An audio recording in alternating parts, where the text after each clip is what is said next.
In today's video, I'm going to teach you how to create a travel planner in Airtable.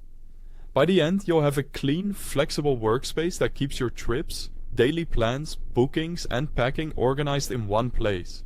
Start by opening Airtable in your browser and logging in. From your workspace, click Add a Base, choose Start from Scratch, and name it Travel Planner. This base will hold everything. Airtable saves automatically, so you can experiment without worrying about losing progress. Let's build your core table, which is where all trips live. Rename the first table to Trips, and set the primary field as trip name. Add fields for destination, start date, and end date using the date type so you can use calendar views later. Add a status field as a single select with planned, booked, and completed, and then a notes field as long text for extra details like must-see spots or reminders. This table is your trip overview, and keeping it tidy makes everything else easier. Before we go further, I've placed the Airtable website link at the very top of the description so you can open it quickly. If you prefer using your phone or tablet, you'll also find links there to download the mobile app.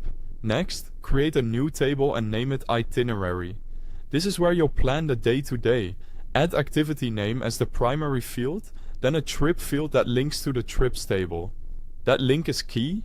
It ties each activity to the right trip, and you'll be able to see activities from the trip side too. Add date, time as a simple text field for quick entry, location for addresses or meeting points, and notes for instructions, confirmations, or reminders. As you fill this out, you'll have a clear timeline for each day. Now add another table called Bookings to track flights, hotels, cars, and trains. Create a booking type single select with those options. A trip link to connect it to the right trip, company for the airline or hotel, confirmation number date, cost formatted as currency, and notes for check-in times or seat info. Keeping this centralized makes check-ins and budgeting much smoother. Create one more table called Packing List. Add item name, a trip link, category as a single select with clothing, toiletries, documents, and tech, and a packed checkbox so you can quickly tick items off. To make everything visual, add a calendar view in trips using start date. In Itinerary, create a calendar view using date to see your plans laid out. In Packing List, set a grid view filtered by the current trip so you only see what's relevant. That's it.